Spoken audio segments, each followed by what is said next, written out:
This is an oral history with Patrick Malone, and my name is Dorothy Charlo, and we're doing this for the Rocky Flats Cold War Museum and for the Maria Rogers Oral History Program of the Carnegie Library.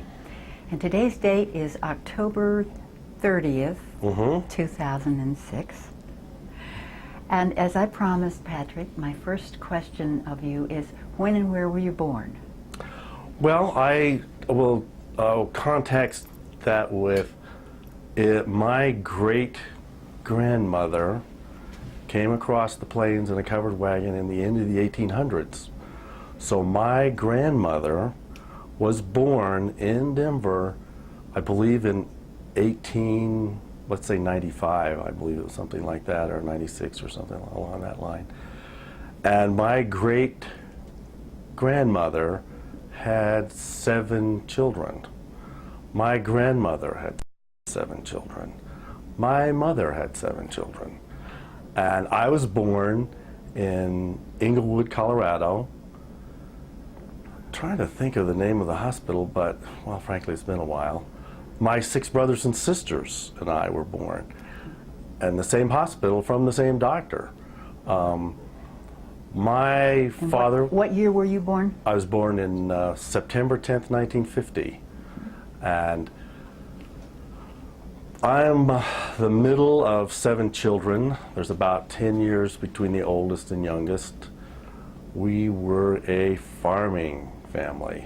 And when I was born, actually my mother, a couple of years ago, about 3 years ago, sent me some kind of personal notes, and one of them is when I was born, my father and mother lived at what was the end of Smoky Hill Road, right next to the Buckley bombing range, and he owned 1,000, about somewhere between 600 and 1,000 acres there, which was a combination of beef, dairy, and wheat is what he grew, and hay and stuff like that. And my dad was a dairy farmer and a farmer. But she was talking about what it was like to be on this Farmall D tractor, busting sod, pregnant, with 2 kids on the tractor with her. And how, you know, she was talking about how strange it was, and she's riding around, and the put sound of this, you know, early 1930s, 40s style tractor. We moved from what would be the east side of Arapahoe County to Douglas County, right about where the Chatfield Dam is, where we lived for a while.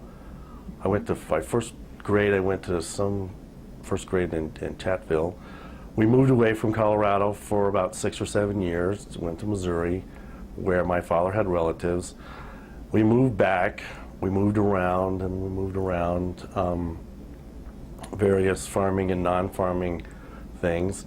I just recently changed my resume to show farmhand from 7 to 17, because I learned to milk cows by hand when I was 7, and dairy farming kinds of things. My dad thought it was much easier to just grow his own workers than to hire them. So he had 5 boys and 2 girls, and that's pretty much what he did, was grow his own workers. We pretty much, he had the attitude that once you got into first grade and you were old enough to go to school, you were old enough to have a job on the farm, and that's what we did.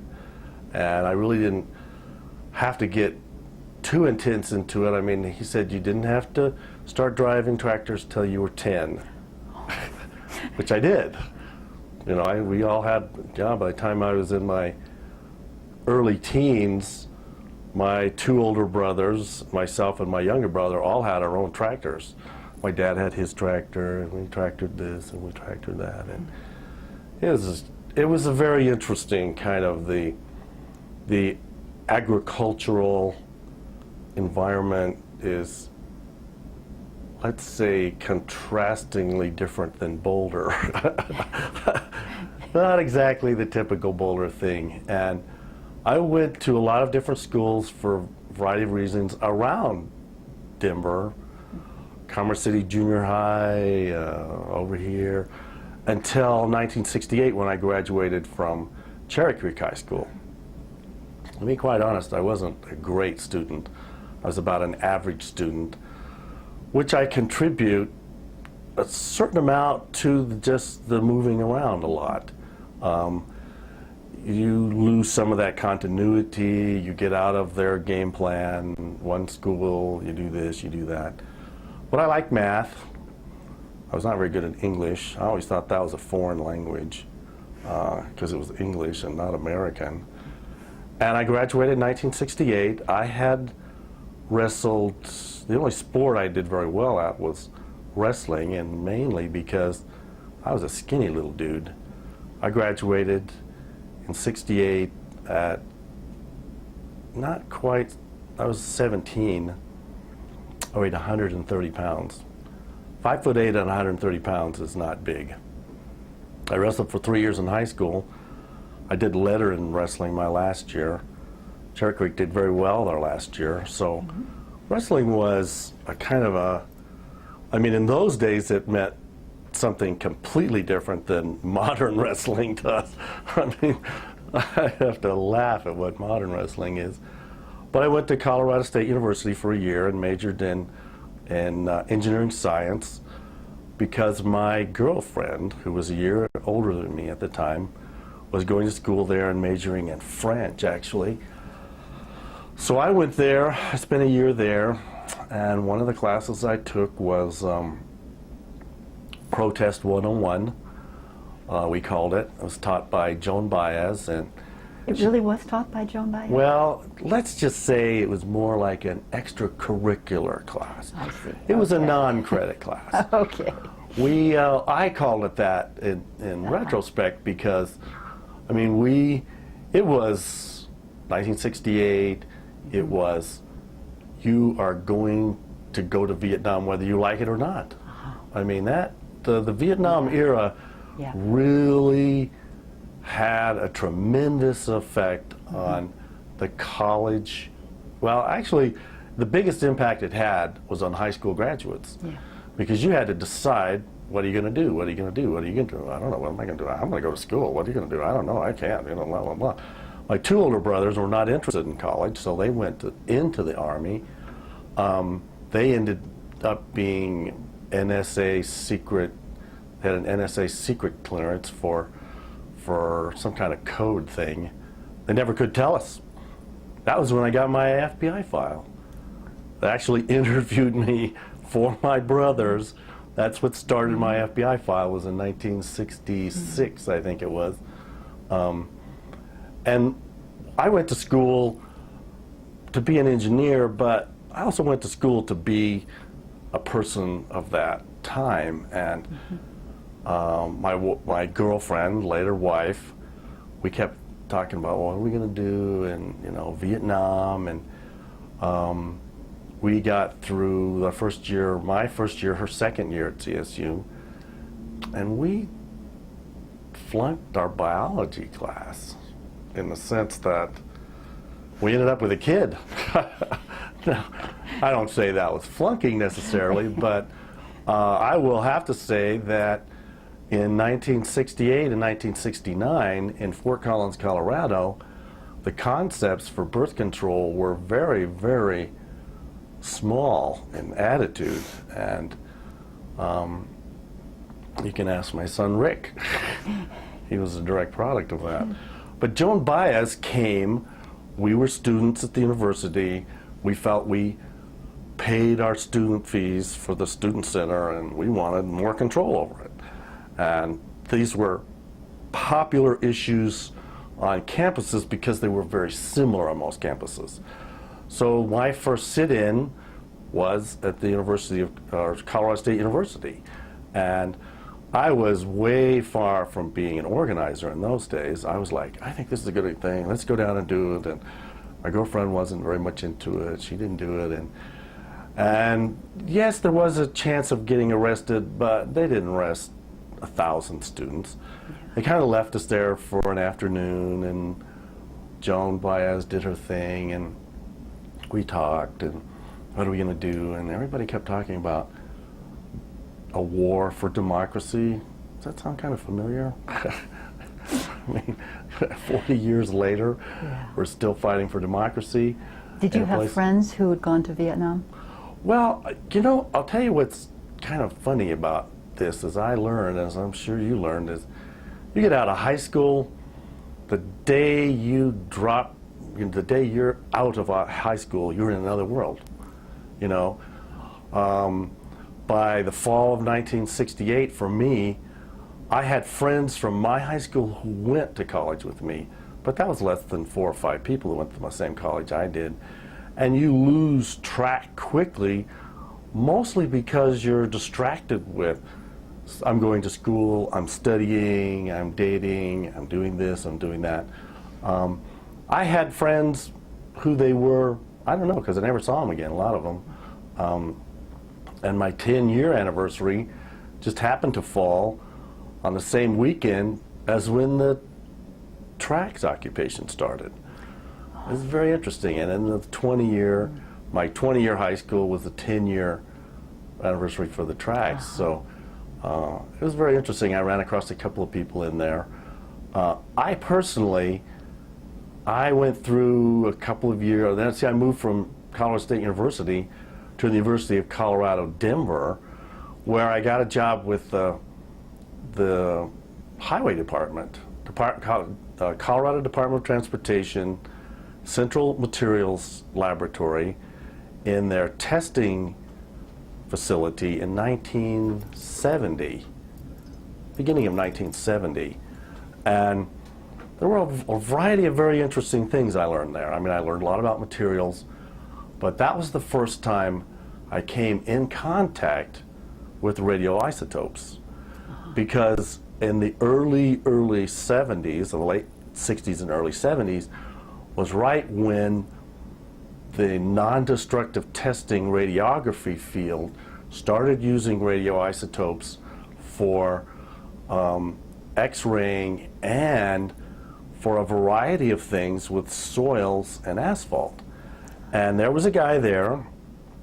I didn't work directly with him. He was about 2 desks down from me, and he had all these radiation signs around, and he had all this stuff, you know, and he would take out the sources and put them in little pigs and clean the equipment up. And these were devices that you would poke a hole in the ground, probably about a foot, and then you would actually pull this lever and drop the radioisotope into the ground, and from that you could do the density of the soil and the moisture content, which was very interesting because later I did actually do those.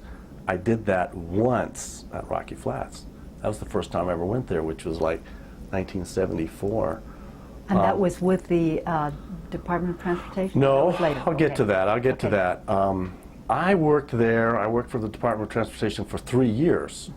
And then in 1973, we had an oil/gas shortage. You remember that? Right. Well, I was at the low end of the totem pole and found myself without a job because they cut from the low seniority and the low pay people, and it only lasted for 6 months or a year. But by the time they let me go and they had thinned out because they had budget problems and all that kind of stuff, I found myself working for a variety of private firms, and I don't want to use their names, but I think that's kind of unnecessary at this part, but I worked for commercial testing and inspecting firms for about another 6 years. I worked, it seemed to me like it was 1974. It would have been 1974. Because I remember the drive. I remember driving way, way west. I remember coming in the East Gate. I remember the guy just waving me in. I remember coming in and doing this quick test. I didn't work for that. I ended up doing a variety of things for this company, but I later went on to concrete. And but this test probably would have been out. Do you have any idea where it would have been? would have been on the east side of the east side. facility, building blah blah blah. I mean, I can't honestly tell you that was. But it was outside. Yeah, it was an outside. It was a foundational. It was had to do with the foundation of the building, and or because they would do is they would drill caissons, and then they would backfill, and then they would compact the soil, and then they would pour concrete on top of it, and that would have been the floor of one of the buildings out there. Do you think this was just one of the regular procedures that would have been done anywhere? Oh yeah, yeah. The company that I work for sent people after me to do that. I mean, they had a contract with them to do a testing out there. What I did is I did soil and concrete in those days, and I later moved on to be the concrete lab supervisor for a while, testing concrete, which is what I learned how to do at the materials lab at the Department of Transportation.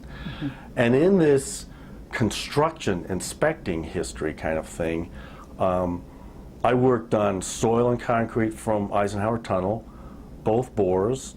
I worked on John's Manville World Headquarters in Littleton, in downtown Denver. Like, amazingly, I did the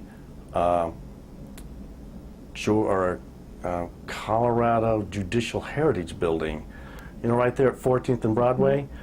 I did the bolt inspection on that building in what would have been like 74, 75, maybe 76.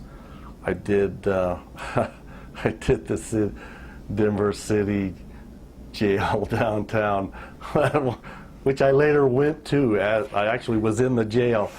I remember talking to the jailers, and I came in. I said, "Well, you know, I know this building. I helped build it. I was an inspector on this building. I remember when you guys were building it. I know what all this stuff looks like."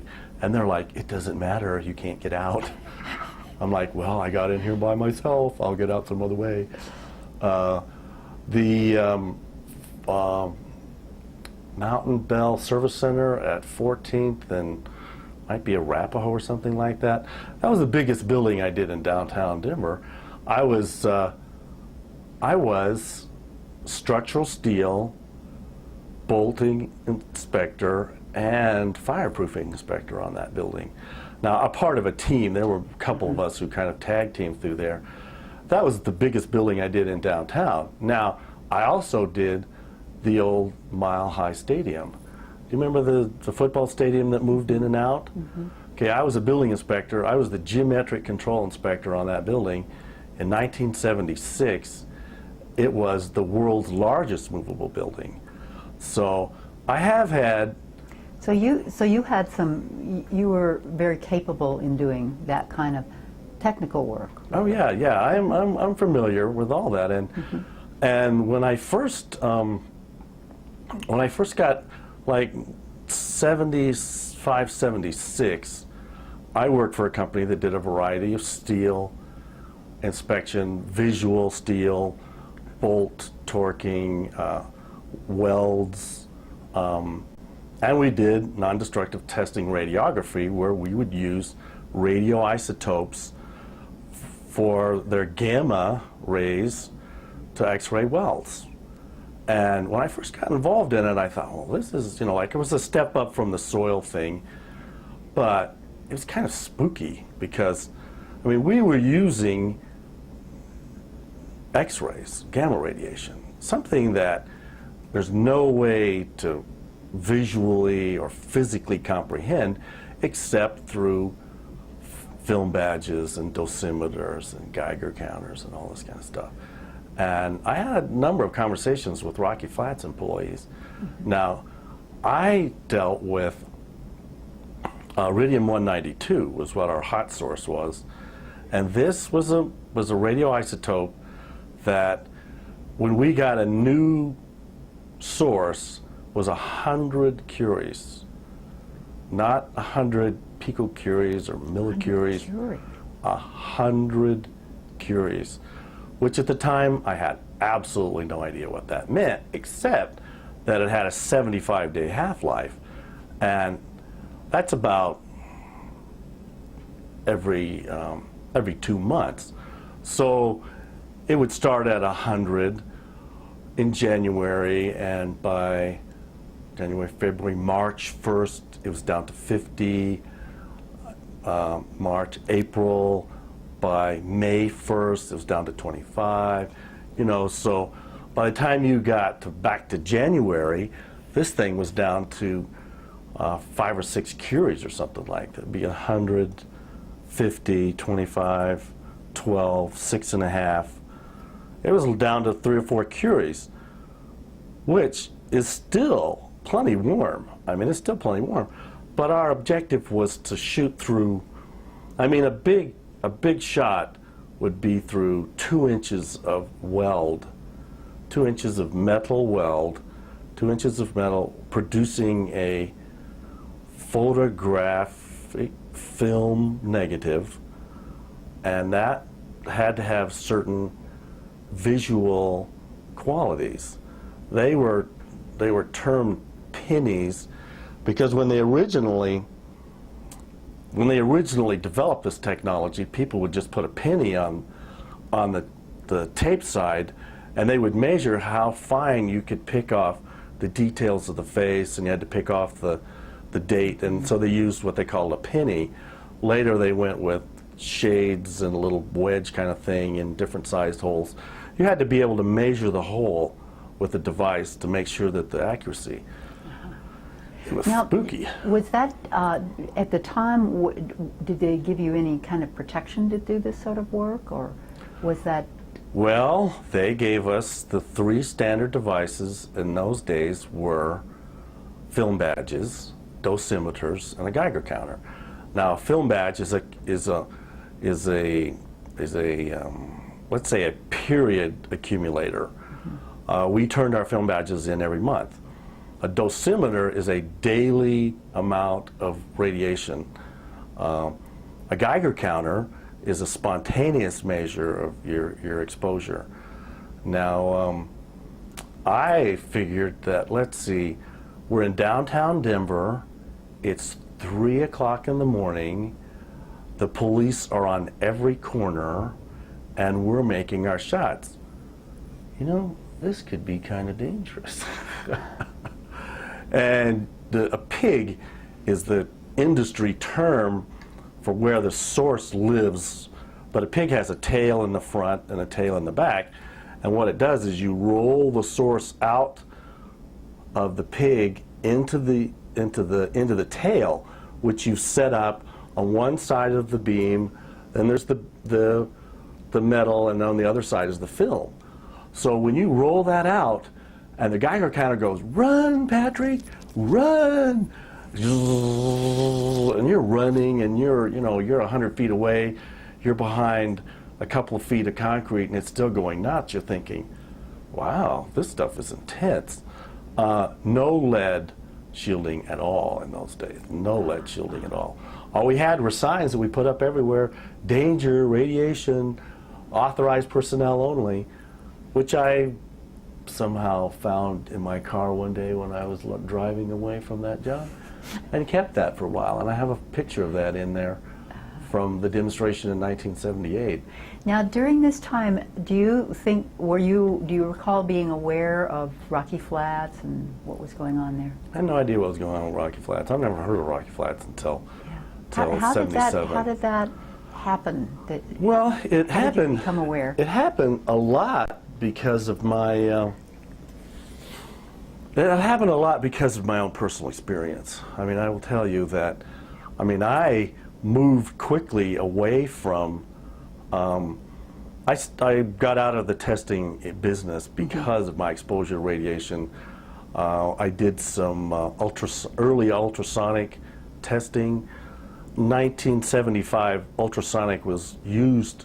It originally started off as a way to sonically test for weld flaws and flak and all that kind of stuff in there. I liked it. It was cute. You didn't have to wear a film badge. You didn't have to do that kind of stuff. But I remember one time I got out of the building inspection business, to be honest with you, because it was very dangerous. Mm-hmm.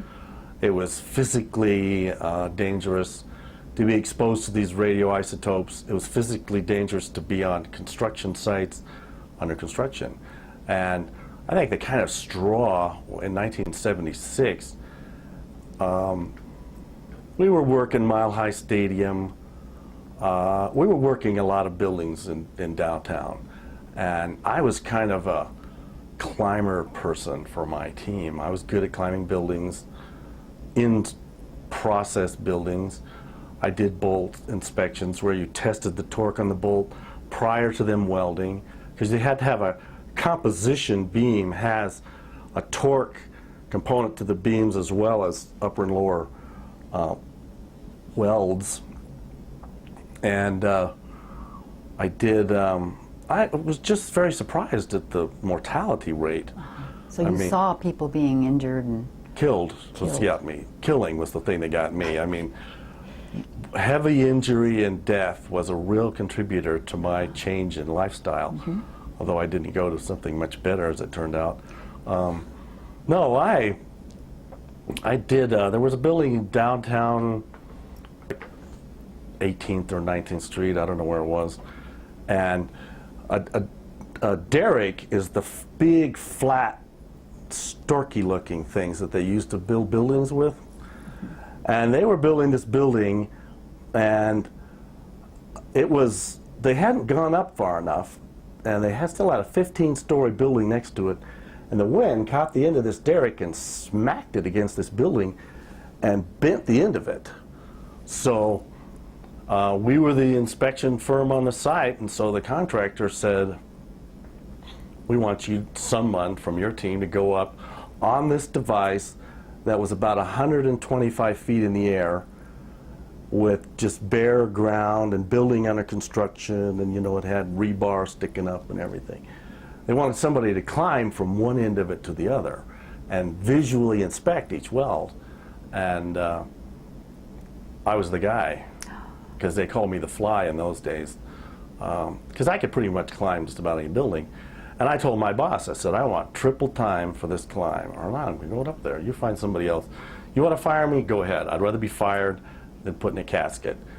He said, okay. And so I taped up my shoes, and I taped up my hands. And the hardest part was I had to take a piece of what they call carpenter's crayon and mark each weld that I had inspected it. Because I understood what they needed. They had broke the end. They wanted to see if there were any vibrational cracking on the welds, and to make sure the building, this crane was safe.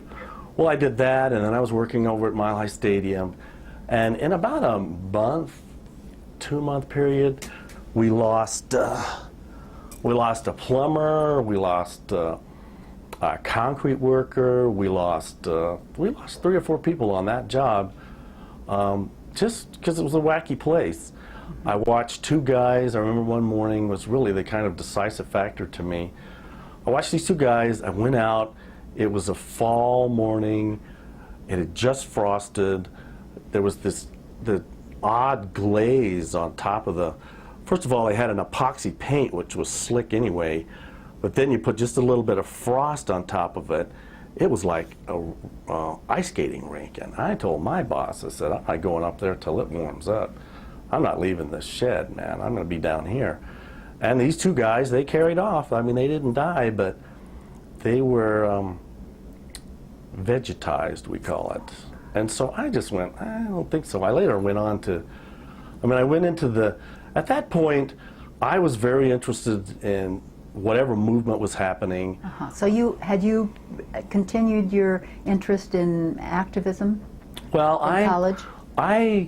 In 1974, when I was going to University of Colorado, Denver, what happened is Richard Nixon let me out of the draft, along with a bunch of other people, in December of 1991. I was at the University of Colorado, Denver. I kind of left. I came back as a building inspector on Auraria when they were building that. I did some of the first foundational inspections on Auraria. Then I started going back to the University of Colorado when it was becoming Auraria, and I got involved with politics as a student senator from the College of Engineering. And this would have been what year then? I believe 1974, Okay. 75, something like that. Might have been 75, 76. So you were active. Well, I got active by being in politics. I didn't have to run. That's how I got the position. No engineer wanted to be in politics. So I just went, oh, I'll do that. And at the time I was working for Commerce City doing some kind of improvement thing. And it seemed to me like 75, 76, somewhere in that range. I went to school. Well, I got involved with environmental action. They were doing something. They'd done something in 1974. I was very interested in solar because I was interested in buildings. I was going to be a structural engineer. I was interested in how buildings worked, how we could make them better. And the solar group people were pro-solar, anti-nuke. And I was like, yeah, nuke, man, I know what this is. And do you remember at that time, did you have feelings about nuclear weapons? Well, I had, ironically, a roommate who was very much into board games that were war simulations. And I had done chess for 20 years at that point, and he was very much into them, and with coercion of copious amounts of alcohol, he talked me into playing these games, which were very long, and they were actually historical simulations of combat. Waterloo, I did Waterloo a half a dozen times. I did the German assault on Moscow in World War II a half a dozen times. More like a dozen. Oh, God.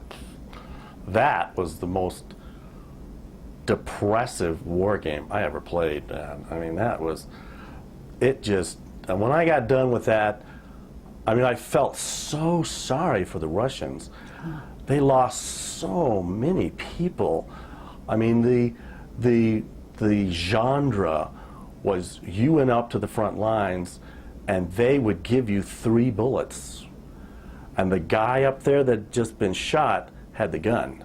So you had to run up, put 3 bullets in your gun and shoot it, and then you were dead and the next guy would come up. And I mean, they lost hundreds of thousands of people on the battlefield to the Germans, who were later demoralized when the winter set in, and then Stalin came along and he did all that stuff. I mean, I really had developed a great deal of understanding about warfare, which was very helpful to me in what I did at Rocky Flats. But as far as the weapons, I was like, look, I know what it's like to be exposed to radiation. This is goofy stuff. It's goofy in a particulate sense because of the health effects. It's a worthless weapon of war. Of course, war is kind of a useless weapon these days. It's not in, there was no sensible way to do it. And I knew that, everybody else knew that. I was like, why are we doing this? Oh, we have to build because they're building. And I'm like, look, I've studied, combat for the last 5,000 years. Nobody in military history ever did that. Nobody ever did that. They built large defensive structures. Well, those large defensive structures were not at all offensive weapons. In war, a strong defense is not a strong offense. A strong defense is just that. And then I got into reading The Art of War, and Dan kind of helped spur me on with some of that. But by the time 1975, 76, I was involved with environmental action. We had done something, the Rio Blanco, they were doing a stimulation of underground nuclear gas. They were using warheads to get natural gas? To create cavities where they could pump the natural gas out of. And that's when I first got involved with environmental action. And they won the referendum in '74. And there was actually a checkoff. I talked to Jan the other day about that. There was actually a checkoff in 1976 it was a voluntary checkoff for contributions to clean up Rocky Flats in 1976. That didn't pass. I got kind of depressed. I went to the mountains. I worked as a miner for a while. That turned out to be as dangerous or more dangerous. I did that in Leadville. I came back to Denver. I got involved in the solar industry in '77. People in the solar industry were also anti-nuke in general. Where I really ended up, I was on the Rocky Flats Action Group in 1977. I don't think I was on their steering committee. I was a little kind of green for that at that point. But that was a citizen activist group, right? Yeah, which was organized by a guy named Maury Wolfson, who I've been a pretty good friend with. We were friends for a while, and I haven't seen him. I moved away from Denver, Boulder about 20 years ago, and so a lot of these people I haven't seen. But, I mean, bringing me to Rocky Flats 1977 in the fall, I was working in the solar industry and had a variety of time off and on. We really worked from like September to January, February, that kind of thing. You worked about 6 months, and the rest of the time they kind of let us goof off. So I hitchhiked from Colorado Springs to a demonstration at Rocky Flats. It seemed to me like maybe it was August of '77, because people were running out and all that kind of stuff. And I hitchhiked. I got a ride with a uranium mining engineer. And I slowly, meticulously worked on this guy. So that by the time I got out of the car in Golden, which is where he was headed, he gave me about half a cup of uranium ore. So I showed up at the West Gate with a half a cup of uranium ore going, I wonder how dangerous this stuff is. I had no idea what the concentration was. I mean, the guy said, you know, doesn't have much uranium, but this is what uranium ore looks like. And I went, oh, I'd like to see this. Can I take some of that? I kept that for a long time. And I was very interested. See, that was 1977. All this stuff had led me up to it. I was very interested in war. I had studied war. I'd been a surveyor. I'd worked on buildings. I had worked with radioisotopes. I had worked with materials and testing materials. I'd worked with a variety of testing equipment to check out the way things worked. And I had done fireproofing and all this other kind of stuff. And so by the time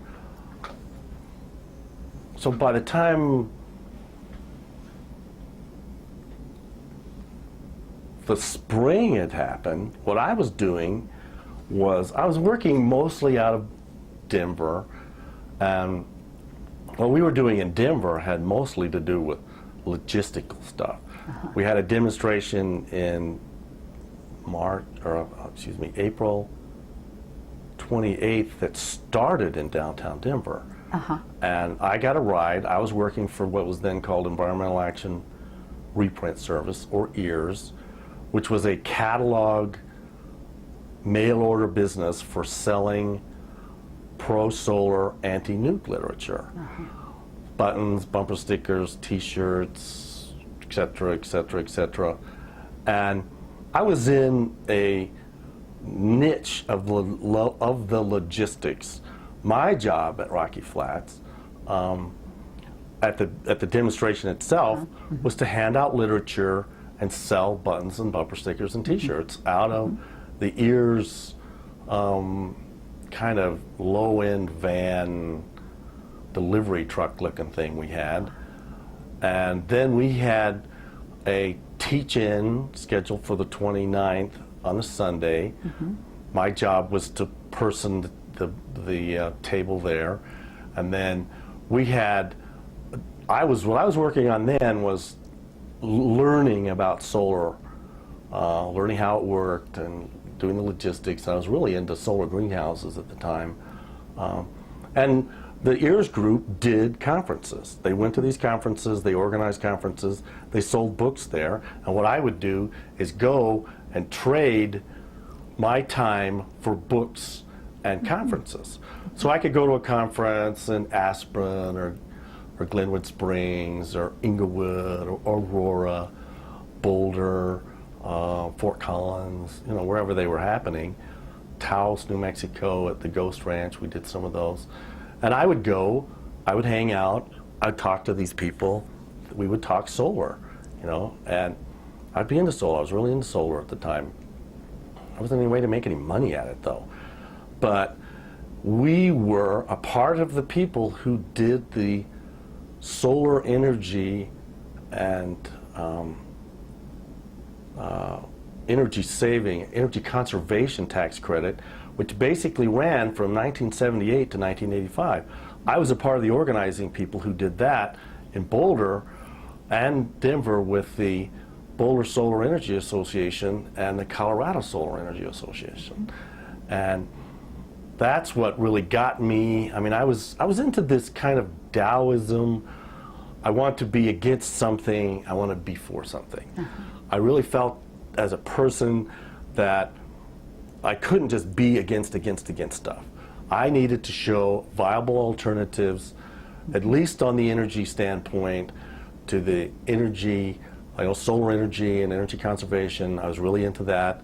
I needed to show that how I felt, the futility of nuclear weapons from a historical military standpoint. This is a useless methodology. The art of war says you don't have a weapon that hurts yourself, that can hurt yourself. They're suicidal combat. You don't win, you just lose. And I think I've reread that. I got very much into the I Ching at the time too, and have since spent a long time on that. 78, there was a kind of a blend of people, and I don't need to poke names. At this particular demonstration. Well, right? there was a blend of organizers. Okay, there was a big enough event that we had people who did this and did this and did this and this. We're in charge of this. We want this. We want things to go this way. There were people in Boulder who were principally in charge of the march out, training people for civil disobedience, kind of deciding what the heck's going on.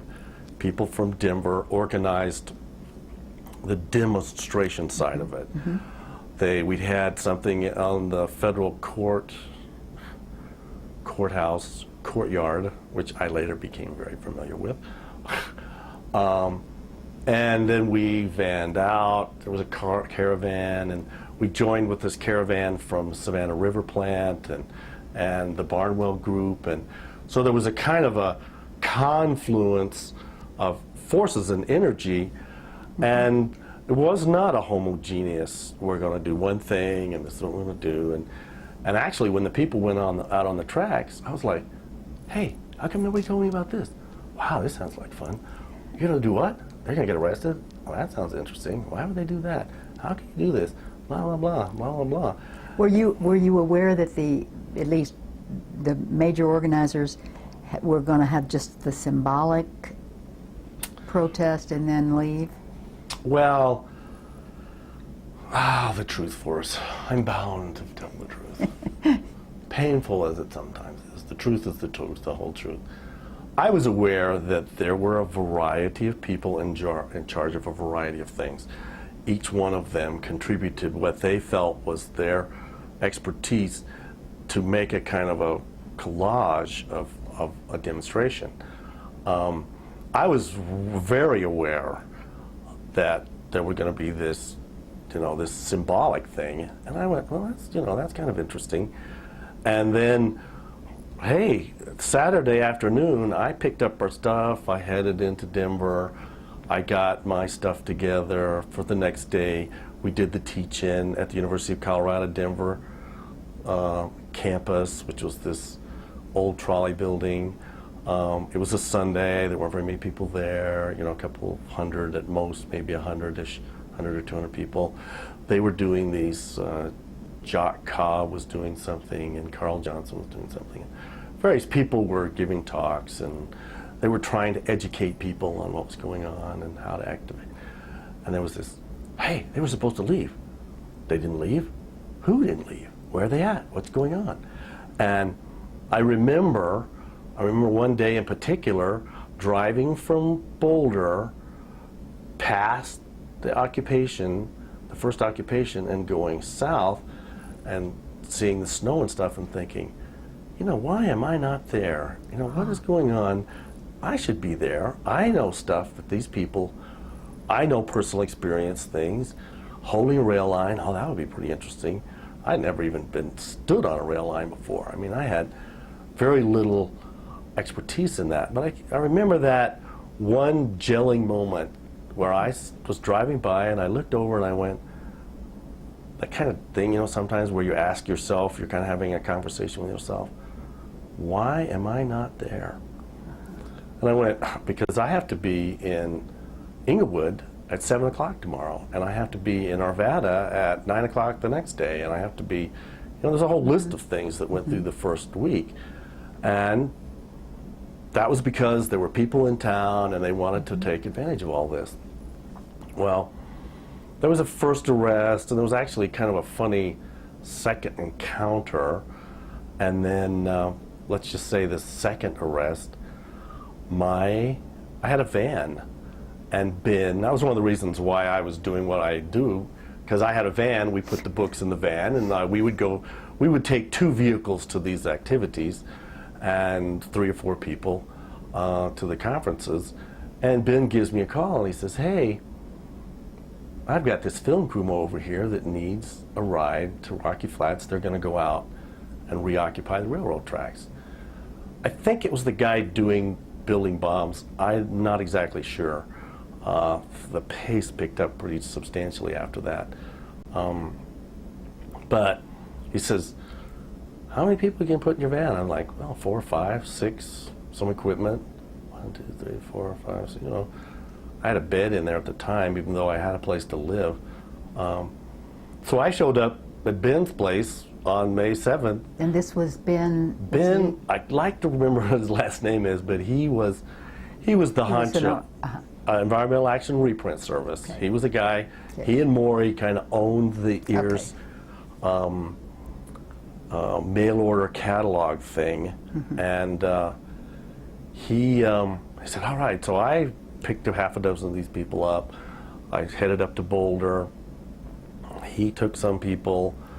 We showed up at Boulder at St. Thomas Aquinas Church, and they were like, we need to put more people in here, and can you shuttle people back and forth? I said, sure. What's your time look like? We've got about 13 more minutes. Okay. Do you want to stop? Yeah, I'm done. Let's stop for a minute. Let's stop.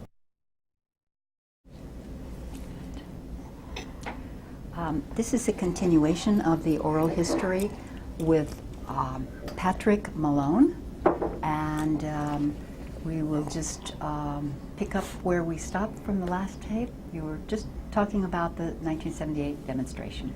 Right. What I was talking about was actually my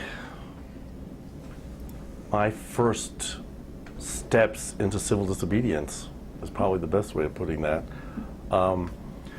I had been informed by Ben, I wish I could remember what his last name is, but that's been a while back. He was in Environmental Action Reprint Service. He needed a van to help drop off somebody who was filming, I think it was Building for Bombs, I could be wrong. So I was May 7th, 1978, I was in Boulder picking up people to go to the tracks. Now, at that point, what we had done is the original occupation had access through the West Gate and parking through the West Gate, probably a couple of 300, 400 yards, maybe even more than that.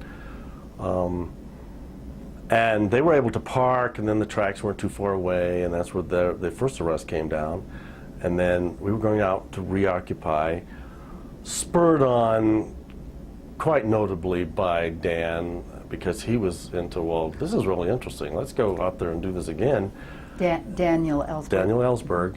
And he was like, let's go take those tracks, and it doesn't matter where, let's just get them, you know, it doesn't matter where on the line it is, we just cut it at the line.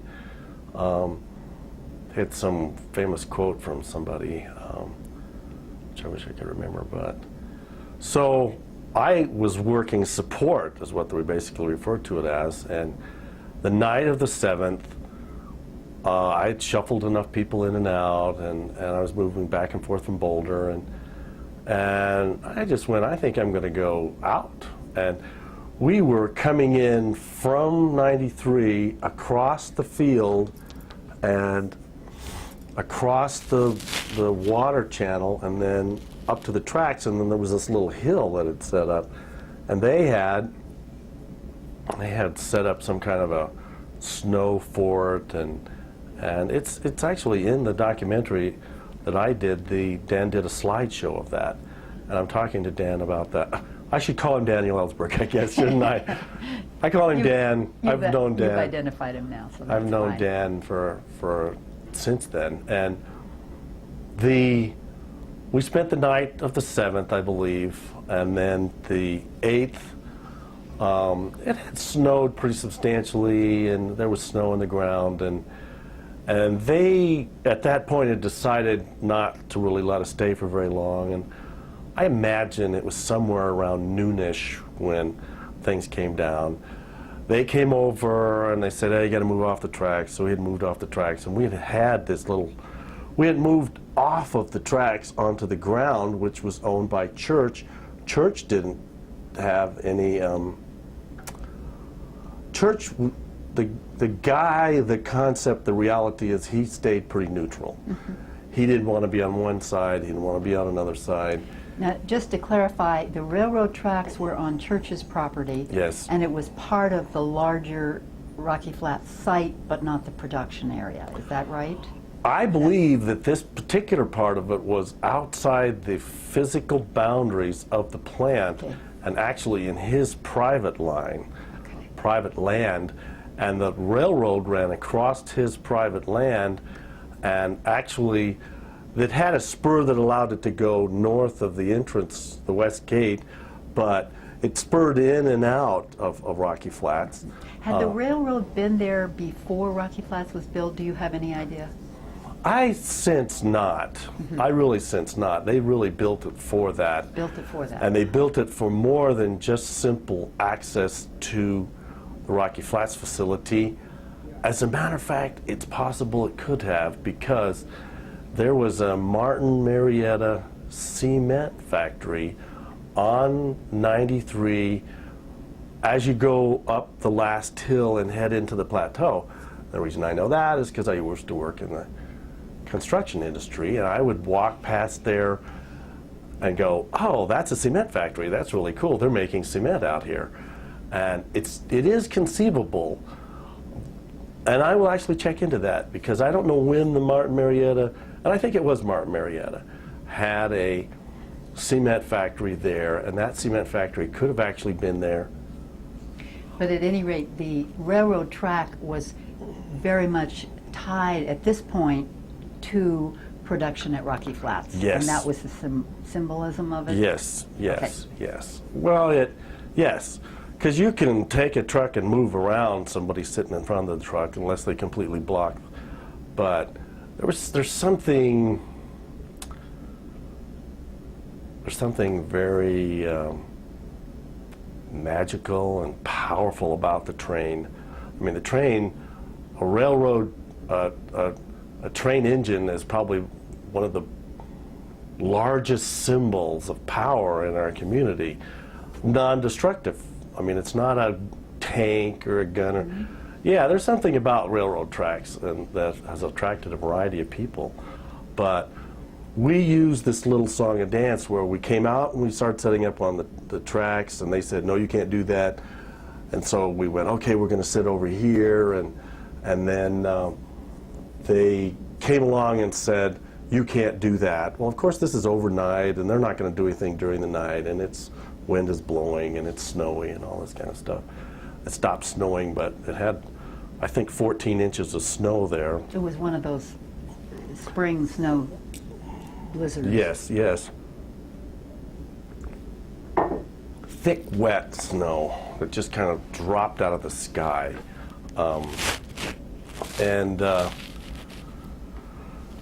Well, we got together, we met as a group and decided if we were going to get arrested, we'll just go out and get arrested on the tracks.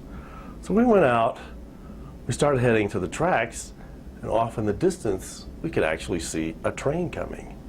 A train. And I remember all this very clearly because there were probably about 15 or 20 of us. It's this photograph right here. I don't know that you can get that from here, but it's this little booklet. I don't know if can you see the can you see the train coming down the railroad tracks? Let's see.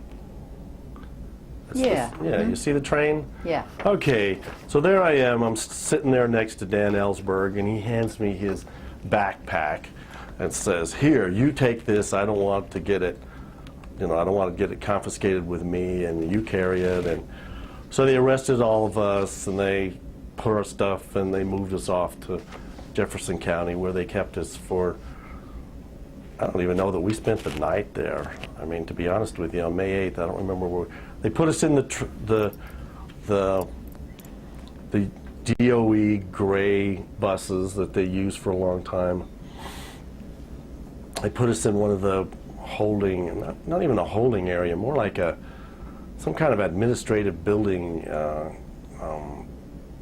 conference room or something, a big area. And they arrested all of you that were actually on the tracks, on the yes. tracks. All of us were on the tracks.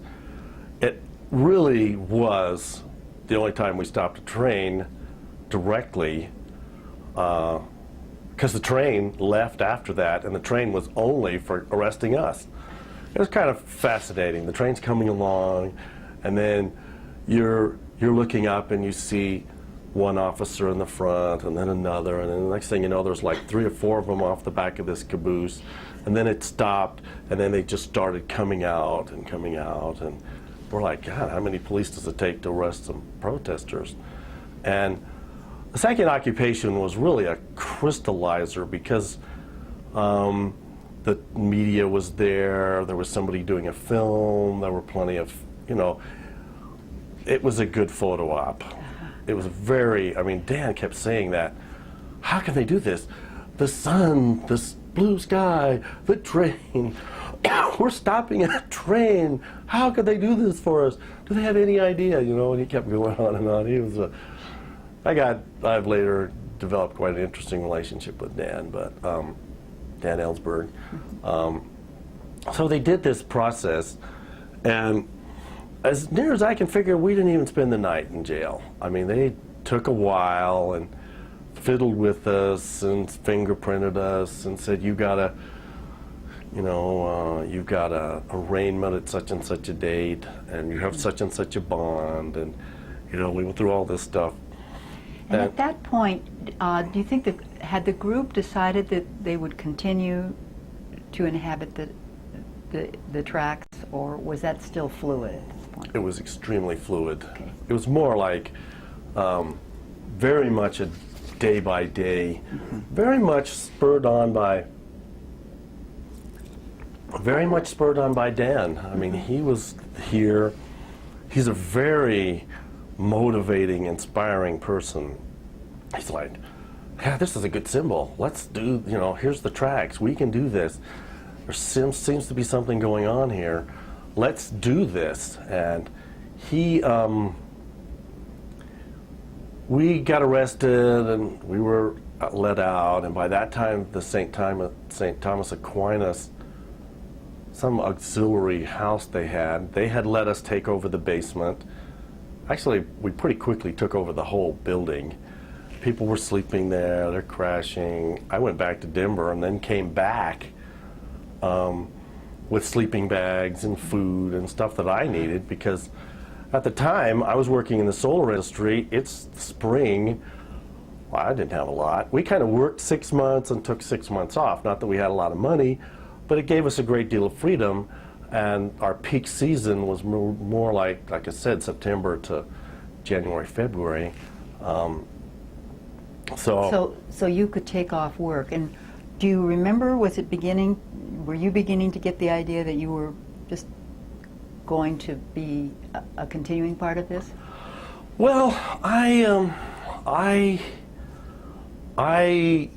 had a few moments there when I looked at my reality, and I was paying a small amount of room in a quasi-communal facility in Denver. I had a pretty low overhead. I had a van, and I went, well, you know, am I available for this? This is something that Kirsten and I talked about for a fair amount of time, and I will later, about the concept of availability. Now, what I did was, I did the second. I went, okay, I've been arrested. This is all right. We were preparing for another activity on Mother's Day 1978, which seemed to me like around the 13th or 14th, and it was a Sunday, and I was like, you know, I'm going to roll for this for a while. I don't have anything else happening. I find this really interesting. And what happened is we very quickly moved away from the East Gate we were going to go right back to the site of the second occupation for the Mother's Day thing. But we had some logistical problems. Parking for a couple of hundred people. They had blocked off the gate. They weren't letting us in there anymore.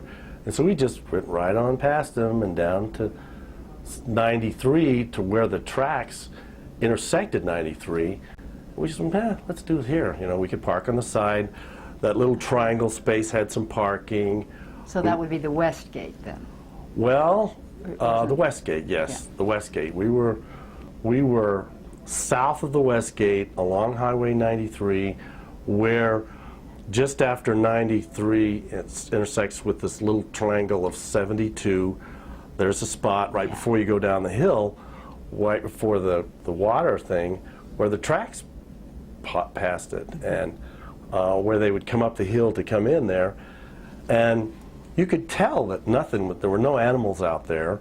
They weren't renting it out to anybody, so it was a pretty much uninhabited space.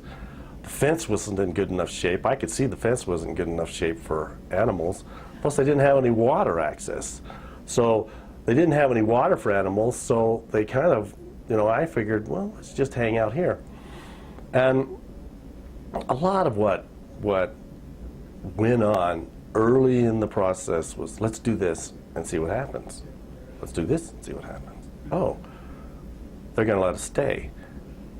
They just won't, we're just going to let you stay. I figured, from my experience in combat simulators, is we had moved outside of their primary zone of control. We were outside of the security. We were outside the primary security area and the secondary security area.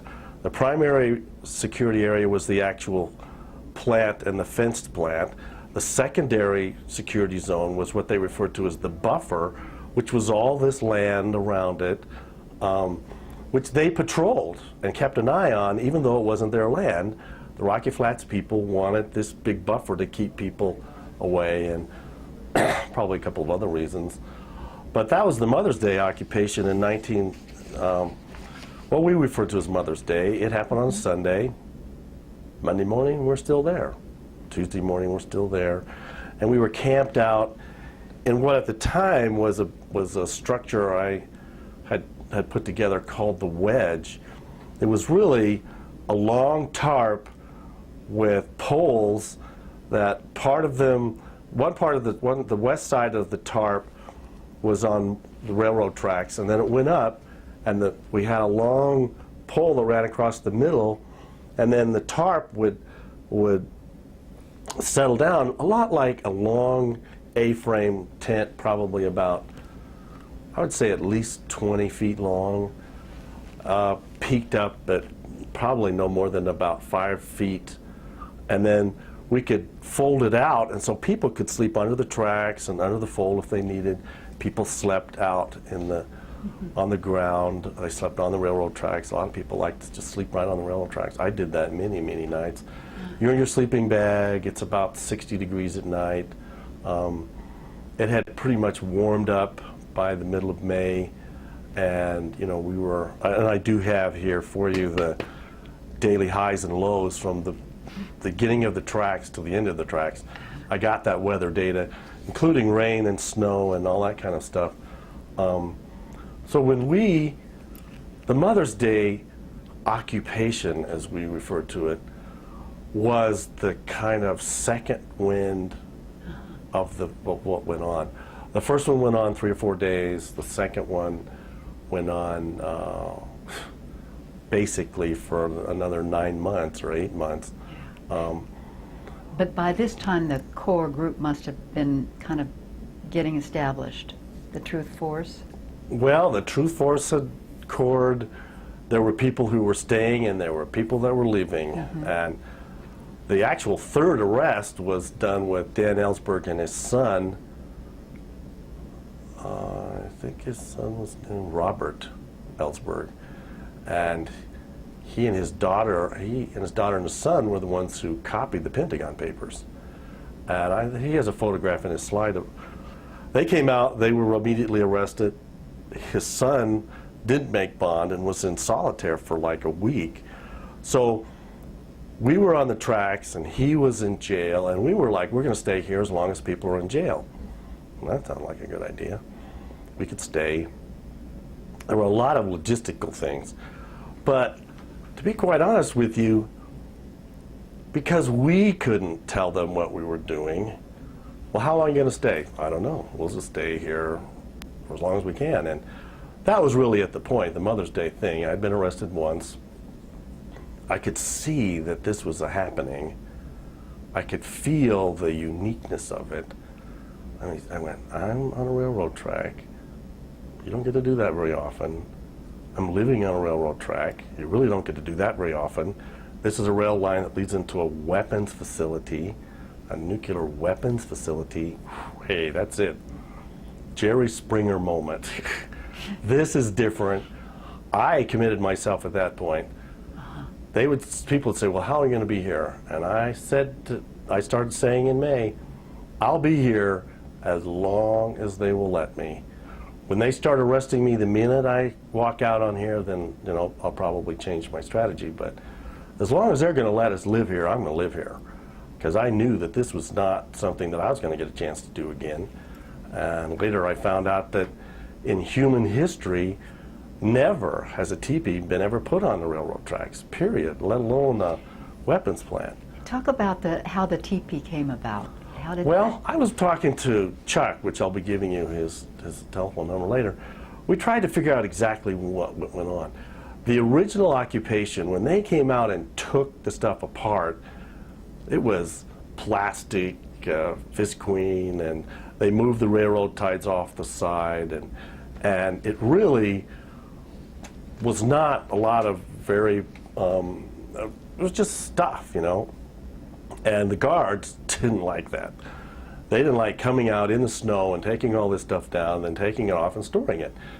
And by Mother's Day, we had probably about 2 weeks, I would say from the middle of May to the beginning of June, where they were in a look and see mode. How long is this going to be here? What's going on? They pretty much left us there. Left us alone, and our numbers went up and down, and they kind of figured if they had waited long enough, we would just run out of steam. Well, they were surprised. I was surprised. Everybody was surprised. But I was like, I'm here.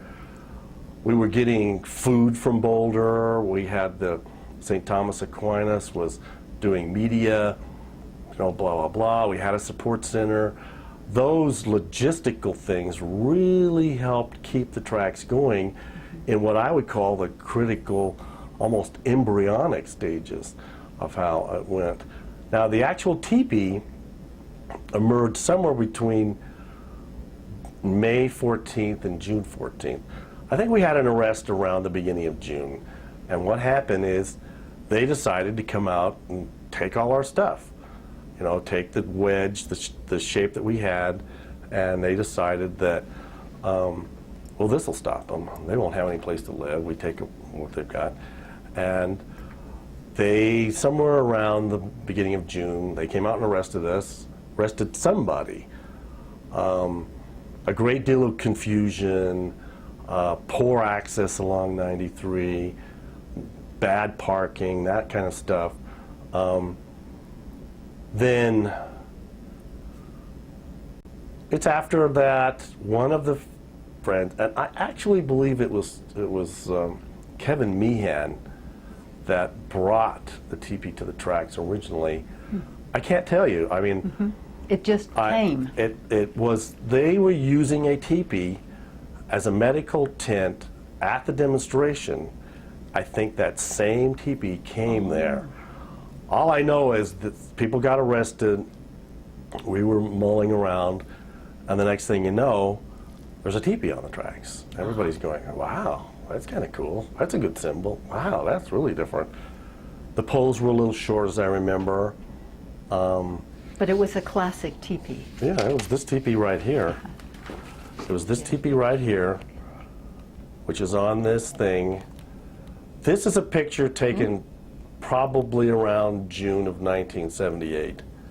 And you can see some of the poles were long, some of them were short. It was kind of squatted down on the tracks.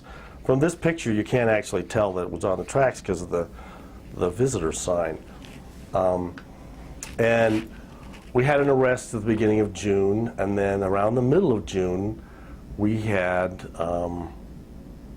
the Flag Day arrest, which was my second arrest.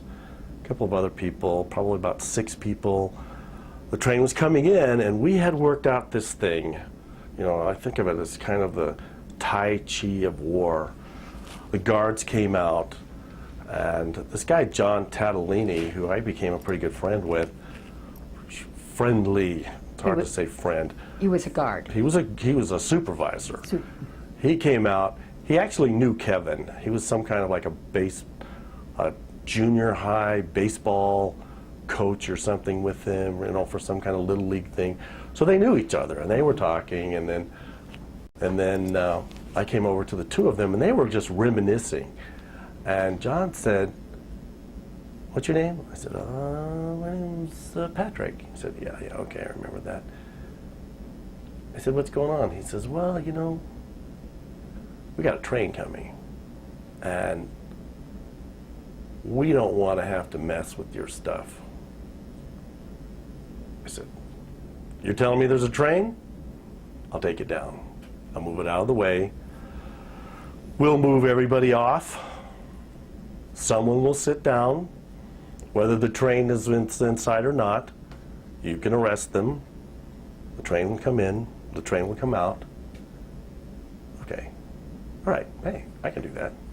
Well, that became, "Patrick, it's John. There's a train at 10 or 11. Do you have anybody to get arrested? Take everything down." It was classic. I mean, I really couldn't believe that we had evolved to that kind of dynamic. And did that go on a number of times? Till the last arrest. From the beginning of June all the way to the middle of January, that's what they would do. That was the minimum amount of effort for them. They didn't have to move anything around. They didn't have to get any evidence. They didn't have to deal with our stuff, period.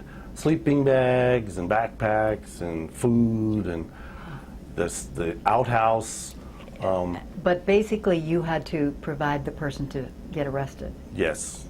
And he was like, you know, I don't know why this is working. But we're going to do this. This is okay with us. We'll do it with you. It was, to me, that kind of middle ground that we reached with so many people out there. They were doing their job, we were doing what we felt was our job, and that was it. It was like, this is your job, this is our job, we're going to do it this way, we're going to do it that way. And the train went in, Flag Day, it did its thing, and then people drove to Boulder, said, hey, you want to get arrested to Allen? Allen and Peter Orlovsky, Allen Ginsberg and Peter Orlovsky and 4 other people came out, and they had moved down 93 away from where, and they surprised the train coming out, see. And that was my second arrest. I think we were in jail for a while, and then we came back out. There was the teepee, right back up. Not exactly easy to put up, but fairly easy. People could, you know, put the tripod, stack this up. Here was all this food. I mean, we moved stuff out of the way. Then we moved out of the way. And it was from then on, from the Flag Day thing on, that things really started escalating. And what I did is I met with everybody, and we had ground rules: no alcohol, no drugs, no violence, no weapons, you know, and we were doing civil disobedience trainings on the tracks for people who were coming in. By that time, nationally, people had heard of us, and people were just trickling in. And at every 10 days, that's only 3 people a month. So in the beginning, you know, we would do 2 or 3 people or 1 person or whatever. And then there was a demonstration in Seabrook, New Hampshire on the 24th of June. And we kind of worked out this thing. You do 2 arrests, and part of the bonding condition is that you didn't get arrested there for a while, or you didn't go out there. And so we would say, you know, 2 arrests and you got a break. And so I got my second arrest, and we had organized to what I later called go on tour. We went to the Seabrook nuclear power plant demonstration, which was much bigger than ours. It was probably about 25,000 people. And we went there, we went right to the tracks. It was kind of a lot of mosquitoes and stuff, but we were the tracks people at that point, and people knew us. And I had gotten there a couple of days early and marched in with this walk that was coming in from Boston to Seabrook. And I met this Buddhist monk with the drum, and he was very friendly, and we talked, and you're doing what? And we talked about what was going on. And when we went to Seabrook, at that point I was doing little mini speeches about the tracks, and we're now doing something. If you want something, come on out there. I probably got maybe 15 people that way to come out, and then they had... So you kind of recruited. There was a certain amount of turnover that people... We needed people. We were doing turnover. And this actually lasted a year, is that right? Yeah, 9 months. The total thing was 9 months. It was a shot in the arm for the thing. It was free room and board, really interesting. You can come and work support. You can come and get arrested. I mean, 25,000 people. I got 15 people to come out directly, and then I gave a little speech on the beach at Seabrook and motivated a few people, and there were another 25 that rode their bicycles from Boston to Denver across the United States, called the Solar Rollers. And they showed up sometime in September, October maybe, something like that. And that was when I first kind of got the notion of doing this, go to one demonstration to another. We did that in Seabrook, and then we went down to DC, and we didn't get arrested at Seabrook. Everybody wanted to do this arrest. I was connecting with Dan Ellsberg there. We were a part of an affinity group. We went to DC. We camped out on the sidewalk for 3 days, got arrested there. That was my first DC arrest. Spent like a night or 2 in jail there, and then I went to the Yippie demonstration. That was a trip. That was the first time I made Walter Cronkite, was the Yippie demonstration. I was a peacekeeper there. I was interested in what they were talking about. I was in DC. I was really waiting for this thing called the longest walk to come in, close enough to town. It was 4th of July. It was a few days after this event. I was in town. I did a speech on the steps of the Congress there. Outside they have these little stepping things. And that was the only time I ever made Walter Cronkite. But he voice-overed something that, well, we won't go into all that. It was the first time I made Walter Cronkite as the anti-nuke pro-solar guy, because I had this t-shirt that had solar on the front and anti-nuke on the back, and looking forward and looking back and all this kind of stuff. I did that July 4th, 5th, 6th. Then I went to York, Pennsylvania, where I met up with the Longest Walk. I marched into D.C. with what turned out to be about 5,000 Native American activists, and they had walked from San Francisco to Washington, D.C. That's a long way to walk. And when I got involved in York, I remember very distinctly this moment. I had figured out where these people were, and I was walking across this pretty good-sized field, and there was this guy that was kind of converging at the gate with me. It was the same monk that I had walked from Boston with, and I'm trying to remember what his name was. That wasn't the monk that came to Rocky Flats. I'll get to that point. Okay. I'll get to that point.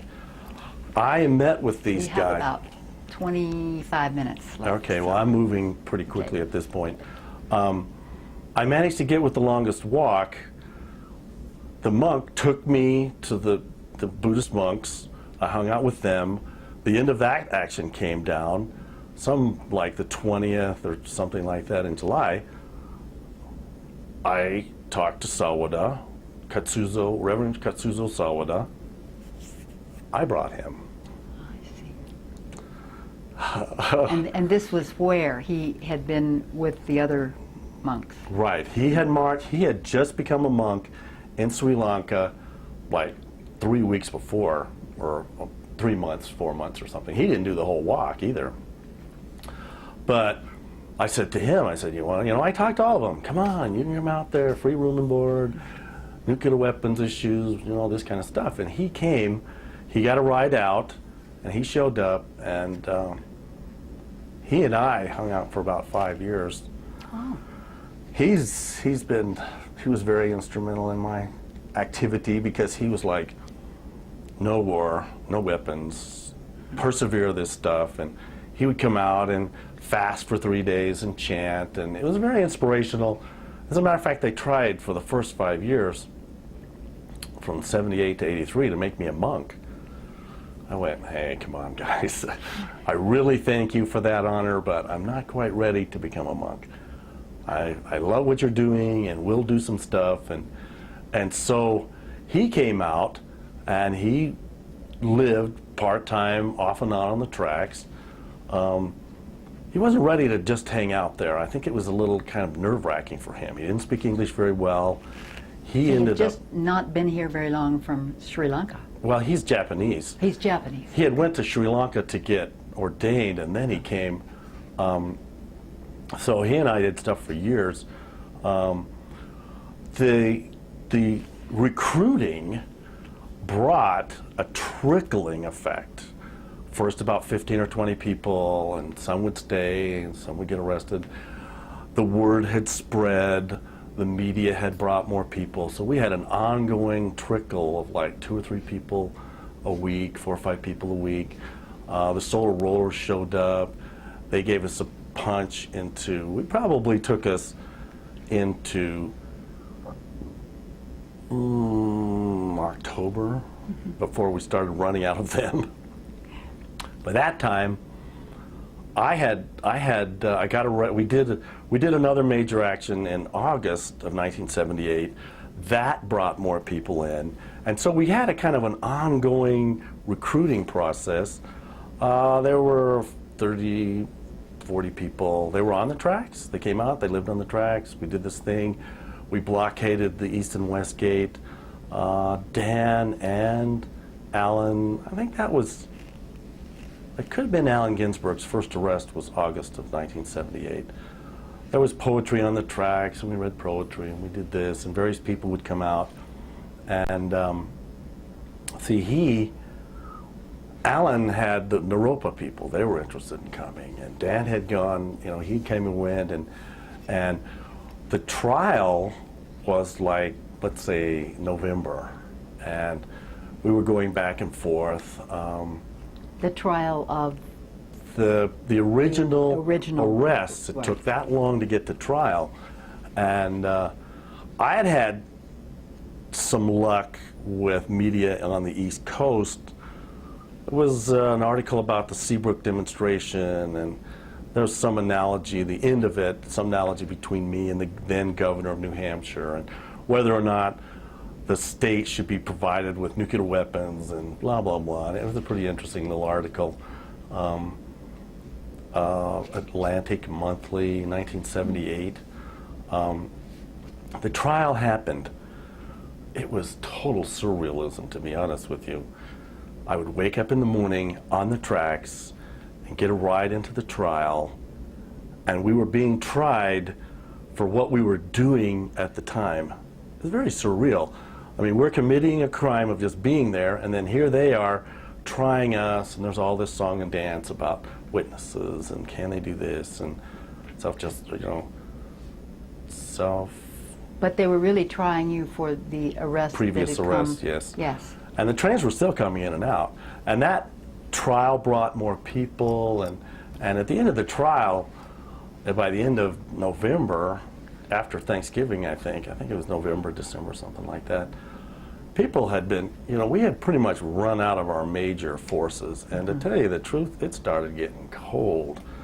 About the beginning of November, the temperature started dropping dramatically. It seems to me here, November 1st, the high was 68, the low was 37. By the end of November, we were still 50s and 30s. The beginning of December, we were talking -5, -2, 0.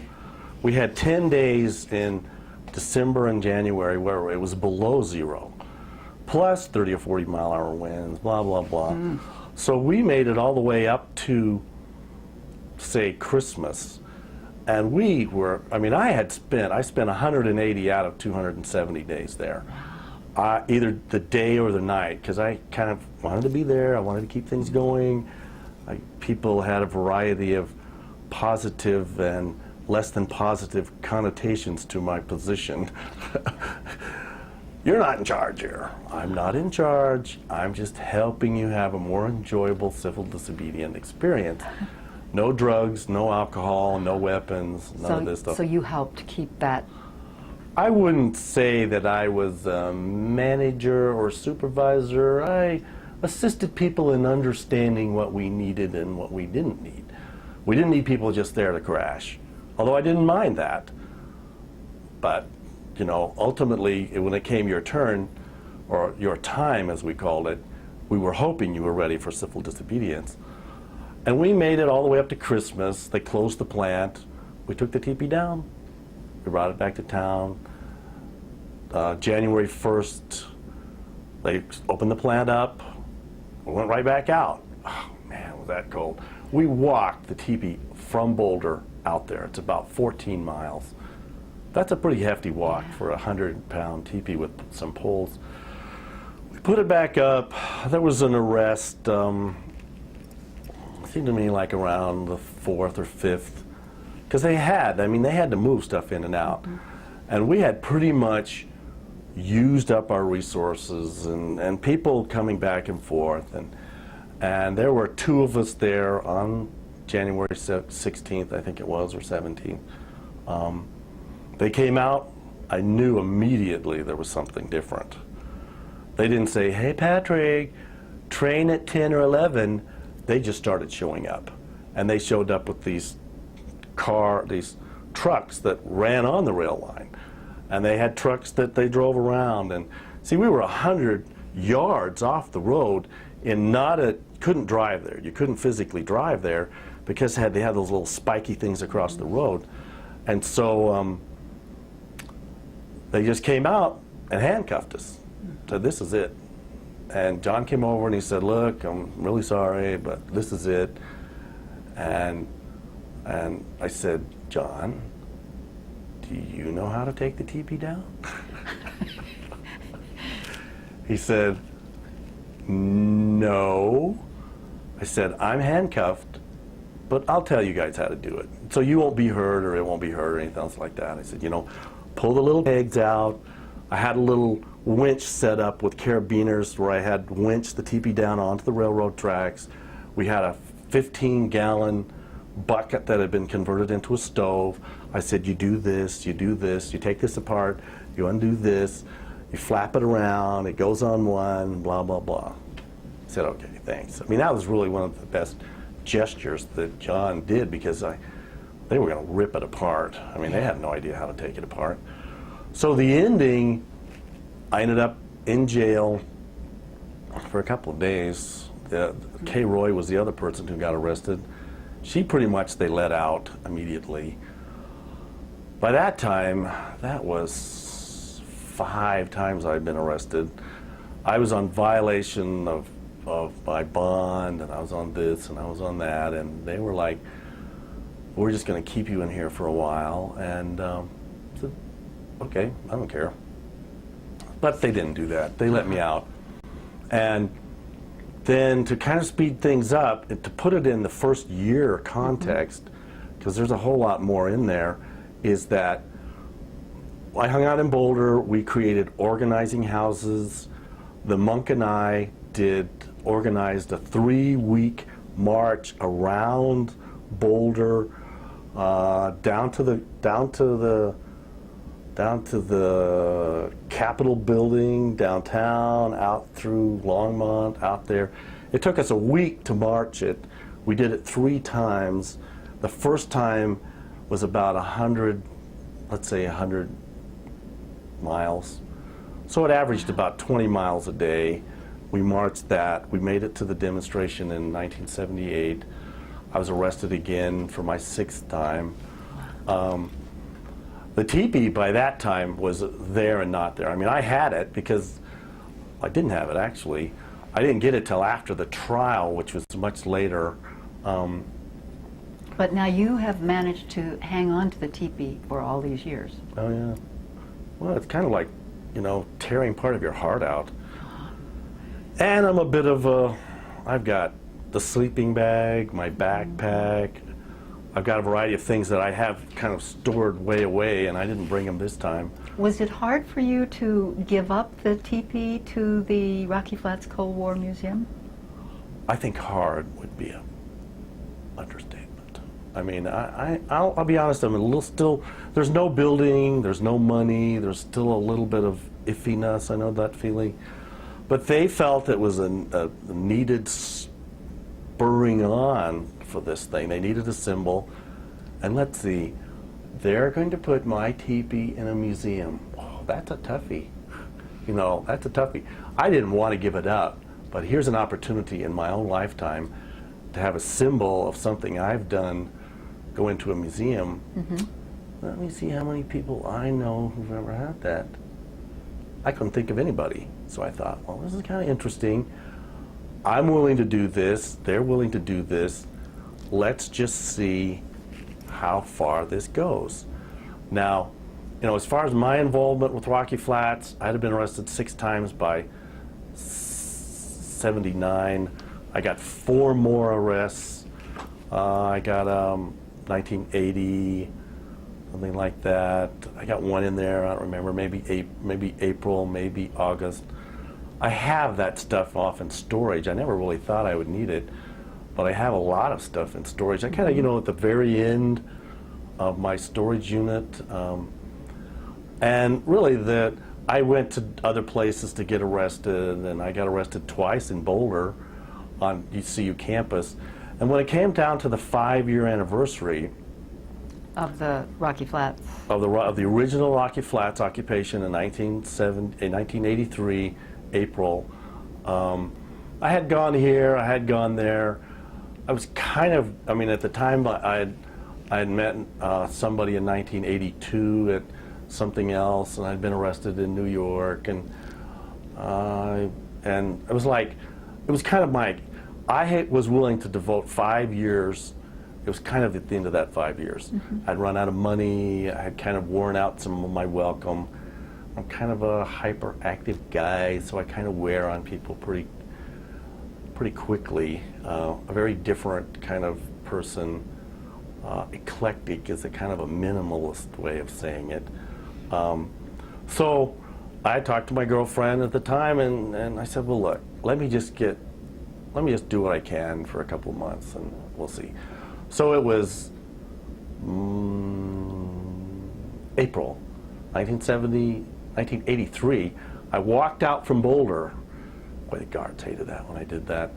I called them up. I said, I called the media. I said, there's going to be an action. I'm not sure who's going to get arrested, all that kind of stuff. I walked all the way out there, 14 miles. And that just drives those guys nuts. I'm walking at 3.5 miles an hour.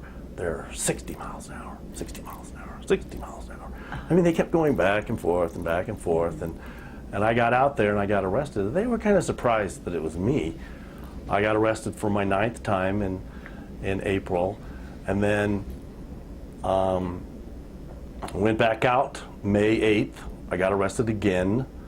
I believe I got arrested all 10 times on the railroad tracks. And so I went back to a different place on the railroad tracks. I got arrested again. They took me to jail. They did this, this guy, Fred Winters, who, we won't go into all of that, but I did about 6 or 7 days in jail. And they did this thing where, we're going to let you out. We've convicted you. We're going to give you time served. But if you get arrested again, this will be a federal habitual misdemeanor, which will be a federal felony. So we'll just can your little butt, buddy. Pardon my French. So I went, okay. So I took off to a demonstration that was going on in Vandenberg Air Force Base. I rode the train in. I managed to get a bunch of people organized from San Luis Obispo. We rode the train in, jumped off of the plant.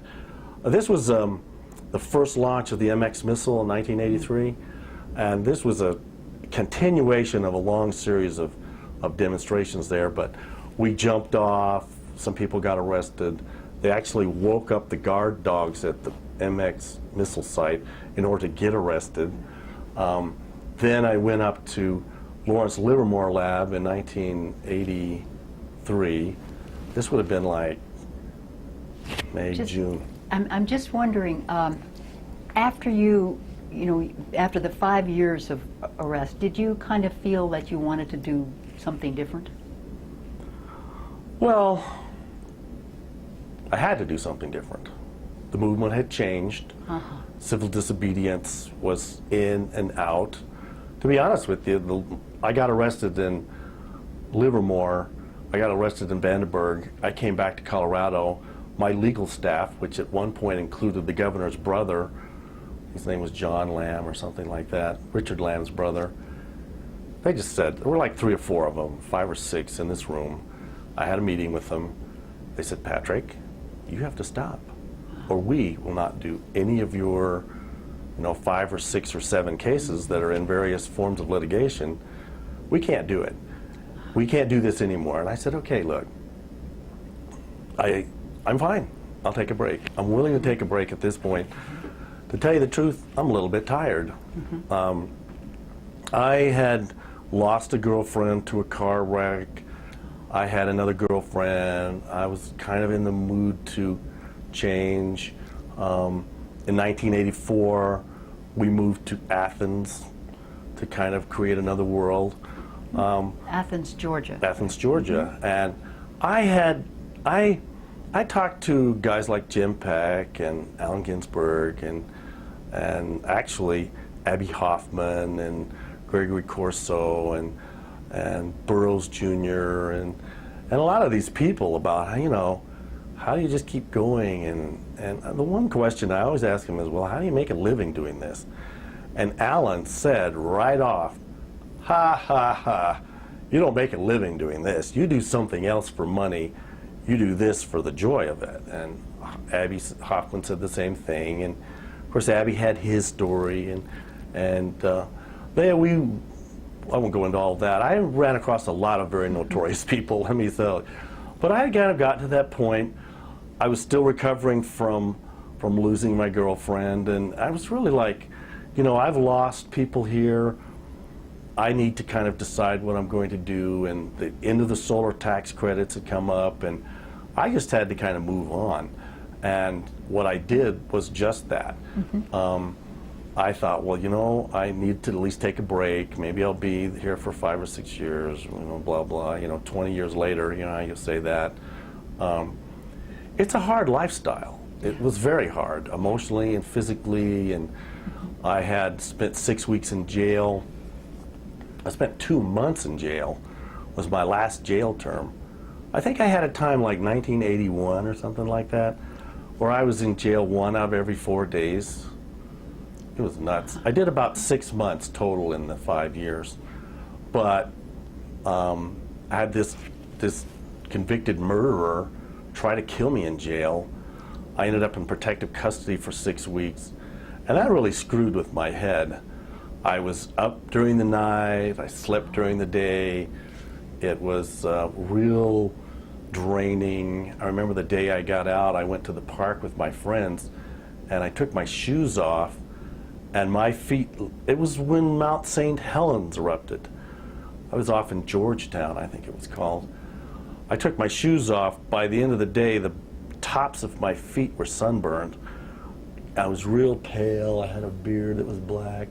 I hadn't literally seen the sun shine for 2 months.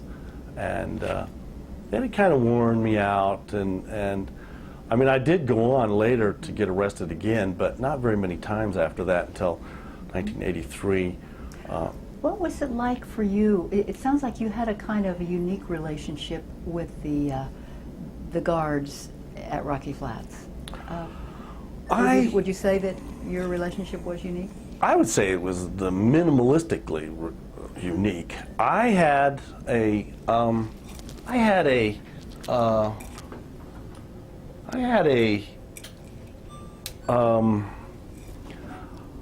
felt it was really important to maintain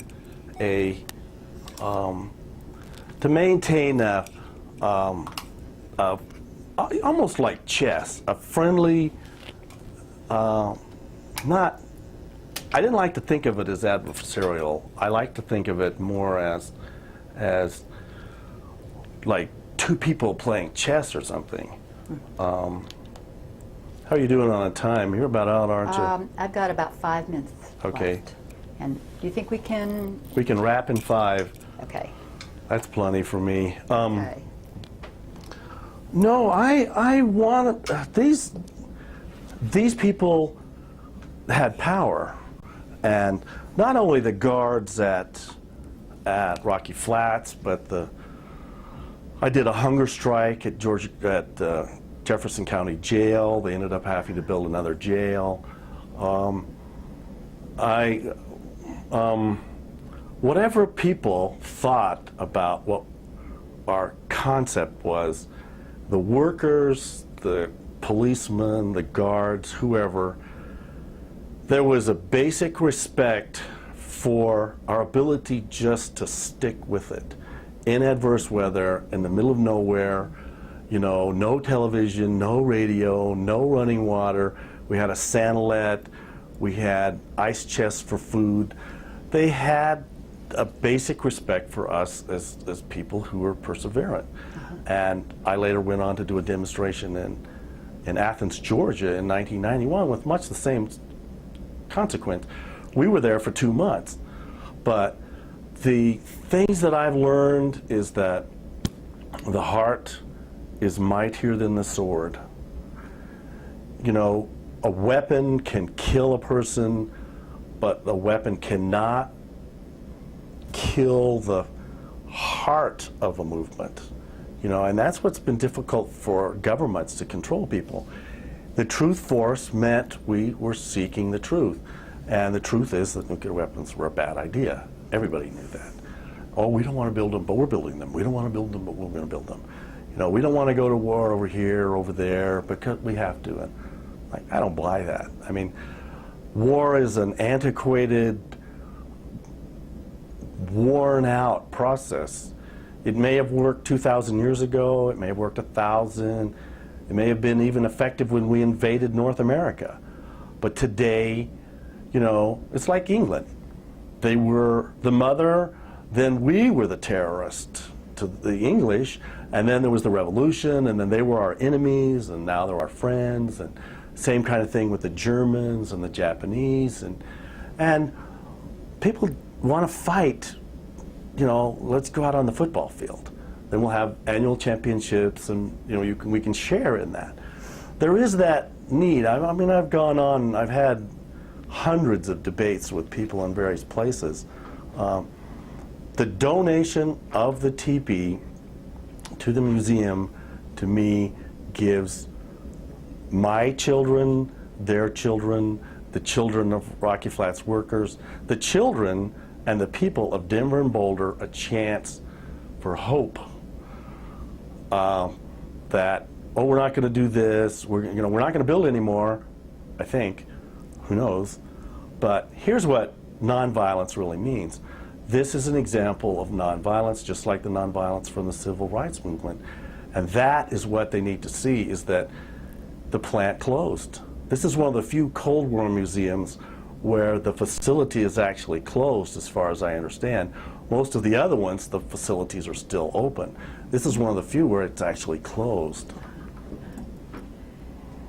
Well, maybe this is a good place to stop. Let's close it there, yeah.